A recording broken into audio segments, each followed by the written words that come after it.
Before we get started, make sure to check out the description below where you can find some of the assets like the image, logo, and the hex codes for these colors. To get started, go ahead and come over here and click on our new comp. We're going to title this main comp. We're going to make sure it is 4K 3840 by 2160, and we're going to do a duration of 8 seconds on the timeline. Now, one thing to mention about this is that this project does require us to have a vector of our logo here. If you're not doing a logo, you're more than welcome to do text, but if you are trying to do it with a logo and you don't have a vector of it, make sure to click on this link right here, and you can go over there, watch this really quick 1 to 2 minute tutorial that's going to teach you how to convert your regular PNG or JPEG image into a vector. But now that our vector has been brought into our project, go ahead and drag this down onto our main composition. Now that it's down here, double click onto your logo composition and go ahead and click on your layer 1, right click, create shapes from vector layer. You'll notice that your layer is now turned off. That's perfectly okay. Now that we have the shape, go back on over to your main composition. Without being selected on your logo comp, come up here and select your rectangle tool and draw a box that covers your logo. Now that we have our box, we are going to change the color of our box. I have a hex code right here, and I have left a hex code down below for you to check out, and you can follow all the same color palettes that I'm doing in this tutorial. You're also more than welcome to pick your own colors for your own brand. But considering I'm doing it blue, I'm going to relabel this as blue, but we're going to go ahead and we're going to click on our layer. We're going to hit P on the keyboard to get our position, and we are going to pull our shape just below our logo, and we're going to lay down a keyframe and hit F9 on the keyboard, and then we're going to slide out to 4 seconds here, and we are going to raise our shape layer to reach just the top of it, so that way it's covered. Now that that is like so, toggle our switch down here so that way we can get our track mats and change our shape layer to be the track mat of our logo. Now go ahead and search turbulent displace inside of your effects and preset and go ahead and drag that on top of our shape layer. As we can see, we're already kind of getting some waves with our turbulent displace. Now head over to the evolution wheel and alt click on your stopwatch and type in time asterisk 250.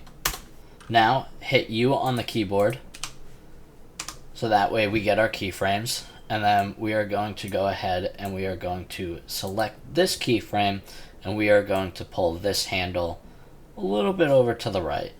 Now what we can do is we can hit Control D on our shape layer, hit enter on our keyboard, and we're going to label this white. Go ahead and drag this below our blue shape layer. Now we're going to go ahead and we're going to change this color to something closer to white. We're not going to go exactly white just yet, but I've left this hex code as well below, so go find that and you can copy and paste that into your project.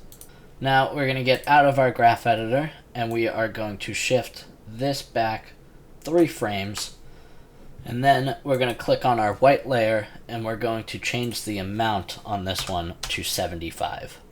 We're also going to go ahead and come over to our effects preset and we are going to look up roughen edges. Go ahead and drag that on over to our effect control. We are going to change our border to 13 and our complexity to 6. Now, what we're going to do is we are going to Control D to duplicate our white layer. We're going to hit enter and we're going to call it white photo copy. Now, go ahead and click onto our white photocopy and we're going to change some effects. We're going to change our border to 100 and we're going to change our complexity back down to 2. We're also going to go ahead and click on our fill and we're going to make it pure white. Just drag it all the way to the top left and you should have a bunch of F's for your hex code. Now we're going to duplicate our blue layer 2 more times.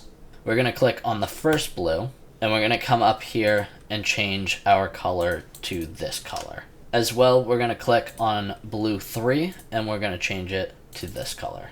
Now go ahead and we're going to select both of these layers, and we are going to move our playhead to the 6th frame marker.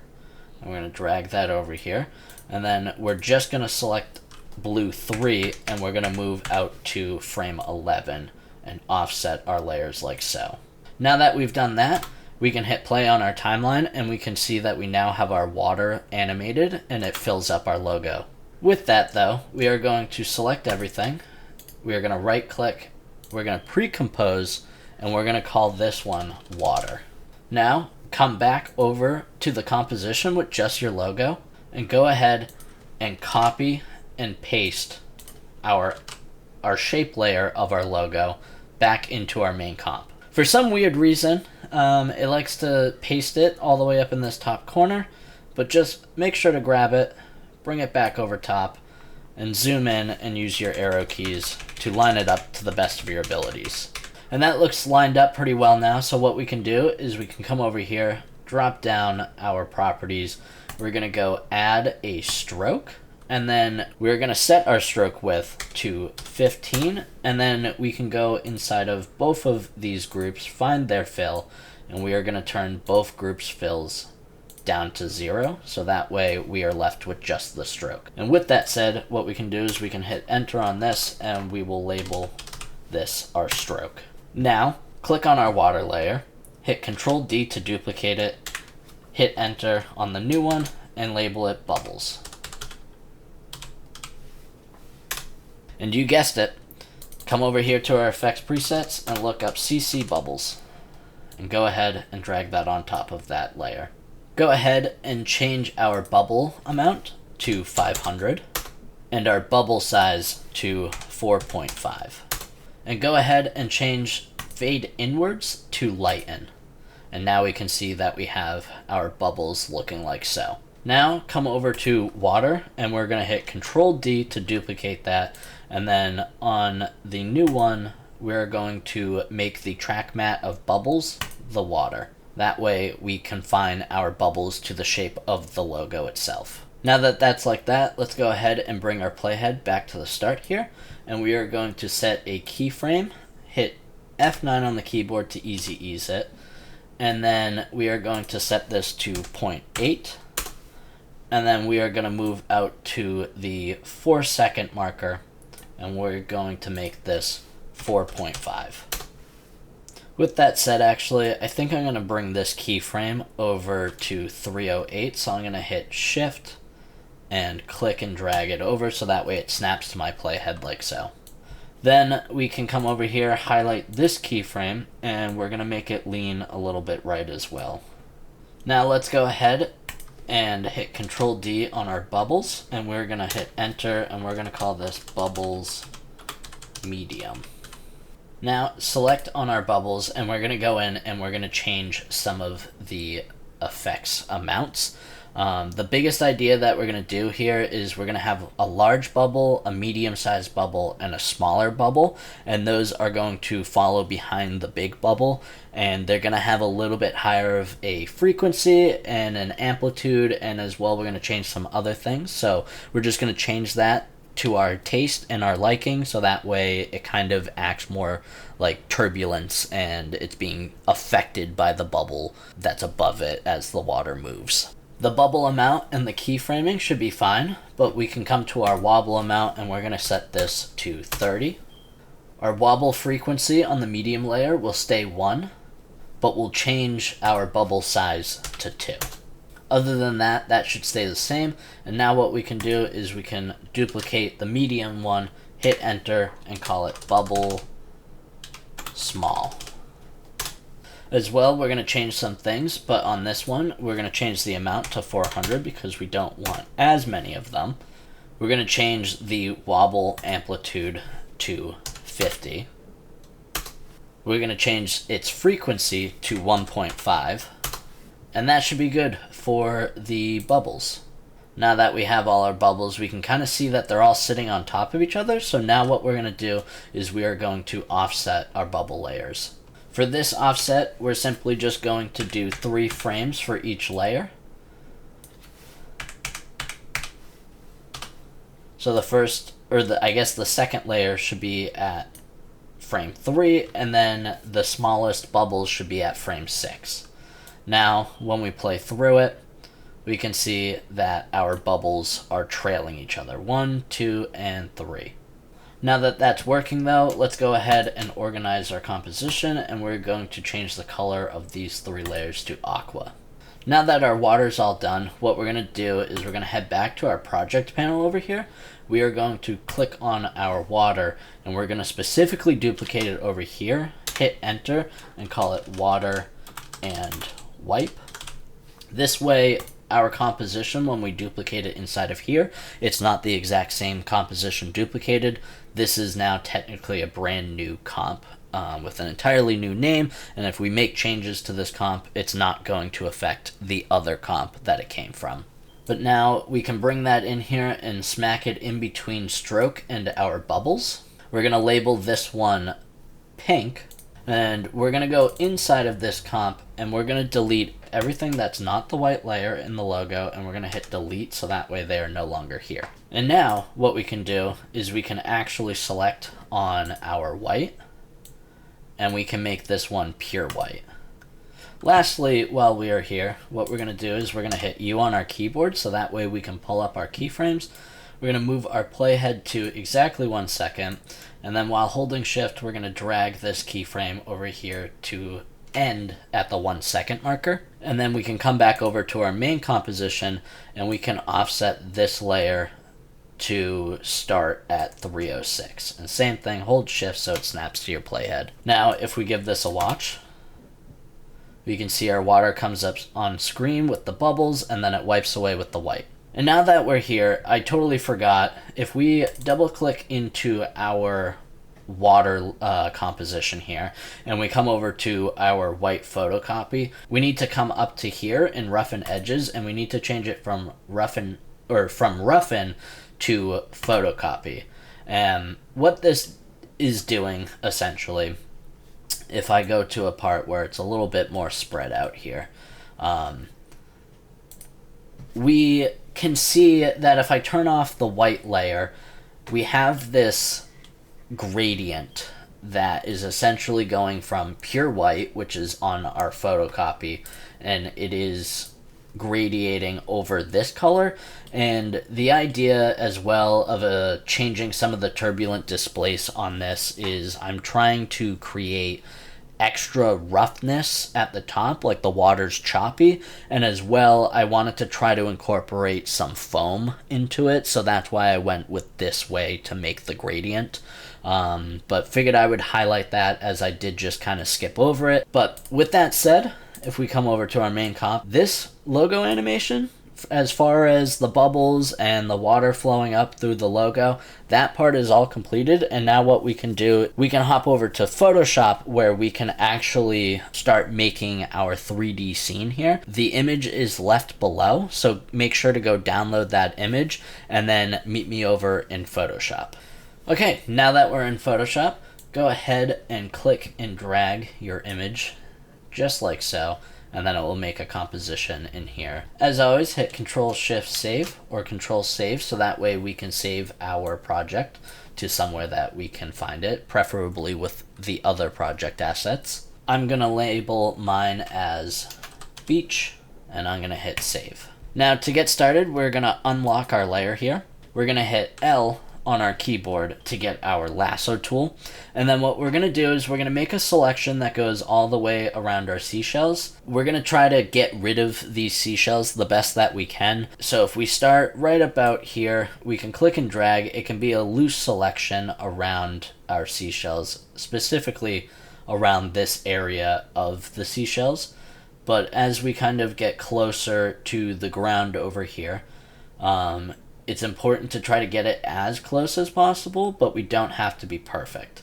Right about here, I am going to cut off the shadow, but as I get to about this little hump right here of sand, I'm going to actually cut into the shadow because we want to keep the shadow. So yeah, like I was saying, the reason why we're keeping this shadow right here is to kind of fake the shadow when we put in our logo animation.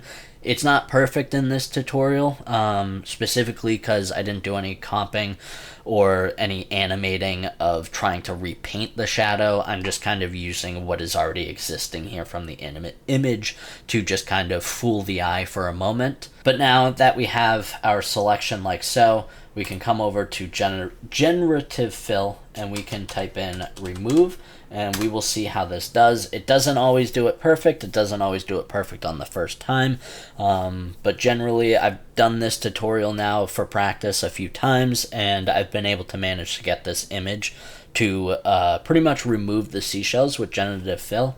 But like I was saying, you can kind of see it doesn't always do it perfectly. So we're just going to hit generate again and see where it gets us and hope that we don't have to do any extra paint outs. Much better. Had to try it a few times, but I think this one is working out pretty well for me. There is this option as well, but I think I like this option the best for us. Our logo is going to be able to sit perfectly right behind this little mound of sand right here. But now that we have generated that, what we can do is we can come over here, we can shift click both of these layers, right click and merge layers. And then what we're going to do is we're going to hit Control J 2 more times, and then we are going to double click on these, and we're going to name each one of these layers. So for this one, I'm going to call this BG. This one is going to be mid for midground, and this one will be foreground. Now that we have that like so, we're going to go ahead and we're going to turn off all the layers except for one, and we're just going to work with one layer at a time here as we separate each layer. What we can do now is we can come over here and grab our quick selection tool, or you can hit, I'm pretty sure, W on the keyboard to get this tool. And then just to show you some things with this tool and any brushes inside of Photoshop, if you hit Alt on your keyboard and then right click, you can change the size by moving left and right, and you can change the softness up and down. For what we're doing, we're just trying to grab selections of this image, so all we need is the hardness to be 100, and then whatever size makes it easy to work with. But because I'm selected on the BG or the background, what we want to do is we want to grab everything in this image that is going to be behind our logo. So the easiest way that I'm looking at this is basically everything right here in the middle that is in focus is going to be the midground, and then everything that is out of focus behind it is the background, and then everything that's going to be out of focus in front of it is going to be the foreground. So with that in mind, I'm going to quickly select all of this. I'm going to hit Alt on the keyboard. We're going to get the little minus in the middle of our circle, and then we're going to click around and we're just going to remove some of this selection. So I'm going to push everything up to behind what's in focus here. I'm going to go a little bit too far. And sometimes this tool is going to do that. But if we just zoom in, we change our brush size, and we just go back and forth with essentially trying to get a proper selection on this image, we'll be able to manage and get there. So go ahead and try to get the best selection that you can. And this would probably be considered the midground, so I'm going to try to push this above the blue here. And that's looking pretty good on that side of things. So now what we can do is, while still highlighted and still being selected, we can come down here to this shape down here for layer masks, and we can click that, and we're going to see that we quickly get a mask. Now that that's like so, we're going to turn it off. We're going to click on our mid, and then we're going to basically do the same thing, and we're going to just select this middle section that's in focus here.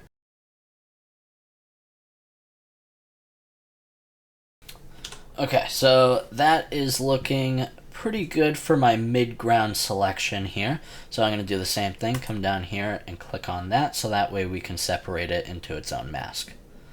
Then we're going to do now the same exact thing for the foreground. So go ahead and do that. Okay, perfect. Let's go ahead and do that. And now what we can do is we can turn on all of our layers, and we're going to notice that we have some missing holes in here. It's not going to be perfect. So what I like to do is I like to come over here. I like to grab a rectangle I like to draw a big box over the screen right here. It's going to give us a color, and then I'm going to change this color just to something bright, and then we're going to put it underneath all of our layers so that way it makes it even more apparent where our holes are. And to pretty much fix this problem, what we can do is we're going to click on whatever layer we think the missing hole or gap belongs to, and we are going to click onto our layer in our clipping mask. What we're going to be able to do is we can paint back our image. So right now with that swipe that I just did, I painted a chunk of the midground back onto it. Most of this looks like it can be fixed with painting on the midground. Something to be considerate of is we don't want to go too crazy with the size of our brush. The smaller the brush is, the better in this situation, so that way we're not repainting more than what is necessary, and this will help with some of the parallax stuff later on. But for my case right here, it looks like I can cover most of this with just painting back some midground elements, which actually, now that I look at it, I think that section right there is going to get painted onto the foreground. And yeah, that looks pretty good now. And I'm going to say this is also for the midground back here. You'll notice that there might be like a very, very thin red line right here, just basically bordering the entire midground layer. So just make sure to paint that back in. And again, just be careful, because even like I just did, I noticed I kind of grabbed a little bit too much of a section there. So just keep in mind that we want to keep our brush on the side of the layer that we're actually painting on for. And then for this section over here, I am going to zoom in extra close here, and I'm going to get my brush much smaller because this is finer detail. We're just going to paint that all back in. But now we can select our rectangle. We can delete this rectangle. It is no longer necessary for us. And what we're going to do is we are going to turn off each layer individually. And what we're going to do is we're going to hit Control, Alt, Shift, W. I know it's a little bit of a stretch, but if you hit that keyboard command, it's going to bring up the exporting settings. And what we can do is we can click on Export. We can make a folder, call it something like Assets, drop that in there, and then label it BG, or I guess at least just label which one you are currently exporting, and go through and export every single one of these individually, so that way they are on their own layer. Now that that is all exported, we can go ahead and hit save on our keyboard, so that way our project is saved, and we can go ahead and close this out, and we can meet back over in After Effects. Now that we're in After Effects, come over to our project, and we're going to right click, and we're going to add a folder and call it Assets. We can go ahead and drag in the images that we just exported. Before we drag these in here, what we're going to do is we're going to select all of this, we're going to right click, pre-compose, and we're going to call it animation. Now we can drag all of this in, and we can drop it underneath our animation. Go ahead and toggle our switch back over to here, and we can click and drag and make everything into a 3D layer. Then we can hit right click, new, camera, and the custom camera settings are okay for this situation, and we can drop that in and have that on top. One of the other things that I've noticed is the background image is a little bit too bright in luminance for me. So what I'm going to do is I'm going to look up curves, and I'm going to bring the curves, and we're just going to start on the background, and I'm just going to put 2 dots here, and I'm just going to pull down more of the highlights here, and then I'm going to copy that and then click on the other layers and drop those on there as well. Okay, so I made a few adjustments. This is what my graph ended up looking like. I had to mess around with a little bit of it so that way I could get it to my liking. Now we can turn this into two views, so that way we have these two. Make sure we're clicked on the right one, and then we're going to go top down. And then what we're going to do is we're going to position each one of these layers in 3D space to roughly where they should be. We know that the background should go to the back of our comp. The midground should move slightly in front of our camera right here, even though the camera's down there. We just want it more so in front of the logo layer. And then our foreground we can pull and we can bring it all the way forward. And then we're going to come back over to here and we're going to go to the front view. And then we are going to raise up all of our layers so that way they reach kind of where the background is slightly. So just position all of these roughly like so. We're not going to get rid of all of the gaps just yet. Now what we can do is we can select our background. We can hit S on the keyboard and we are going to scale this up so that way it fits left and right of our frame right here. And then we're going to click on the midground. We're going to hit scale and we're going to scale this up a little bit. And then what we can do is, again, we can come over to this window and we can raise up our levels here and just try to fit things and position them so that way we get rid of all of the black. Now that I've moved everything around, I am noticing a little bit of an issue here. If I zoom in, that selection that I made right about here, it really was a little bit too wide of a brush. So I'm going to show you a cool little trick so that way we don't have to, you know, kind of go over the top and re-bring in everything and reapply these effects. So if you're experiencing a similar problem, just like noticing now that it's over here in After Effects and it's not really painted out the proper way and separated, go ahead, open up Photoshop, and I can show you a quick, easy way to make those fixes where we don't have to really re-import these again. We'll just have to export them. Okay, now that I'm back over here in Photoshop, it was the midground layer that I noticed had too large of a selection. So I'm going to click on here. I'm going to hit my brush tool. I'm going to bring this down to black. I'm going to zoom in here. I'm going to paint away some of this. I think I can go with a slightly larger brush. Okay, now let's check the background again. I think the background is going to have to get some added back to it just a little bit. This one's a little bit okay if I overshoot it just because it's going to be hidden behind this layer of the midground. I think I missed that spot over there. But okay, so we really only affected the midground and the background. So what we're going to do is we're going to hit Control Alt Shift W again with just the background. We're going to hit export, and then basically we are just going to click on this so that way we are going to rename it exactly what we named it before. And we're going to hit save. We're going to get this message that's basically going to say, do you want to replace it / overwrite it? And we're going to hit yes. And we're going to do that for both of these layers. And if we come over to After Effects now, it's going to update, and we can see that it just updated right in front of us, real time. Simple fix to basically just get that, so that way we don't have to re-import it and do all this stuff. But, so where were we? I think the next part of this step is to basically position our logo here. We want to be selected on our animation here, and we can go ahead and we can kind of just position this where we want to. So I'm thinking somewhere right about here on this hill, and then we are even going to rotate this about 15 degrees so that way it looks like it's sitting along this ridge line.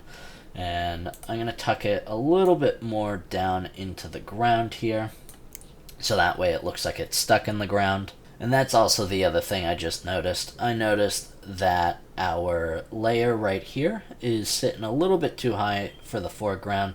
We need to see a little bit more of this right here. But now that that is like so, I think most of this is positioned the way I would like it to be. But now that it is sitting here, we can come to the start of our timeline, and we are going to go to our camera. We're going to drop it down here. We're going to go to our transform, and we're going to lay down a keyframe for point of interest, position, and orientation, and we're going to hit F9 on the keyboard to easy ease this, and then we're going to move all the way out to 4 seconds and 12 frames, and then we are going to do a simple push in with the camera with affecting these 3 things. I did a little bit of a rotation as well with my camera. So double mistake that I just realized. I realized that my left view was actually on the front view, which is why it was looking a little bit weird. So just make sure that this view is on the active camera, so that way we're getting the proper look. And yeah, nonetheless, it's still looking okay. I did have to move up my foreground a little bit, but again, make sure you're in your active camera. Make sure you move your layers around to look like how you want them to look like, and then from there you can go ahead and animate this camera so it looks like this. Okay, now that we have our keyframes for the motion, what I'm going to do is I'm going to select these keyframes, and then I am just going to pull these to go to the right a little bit, and let's give this one a look.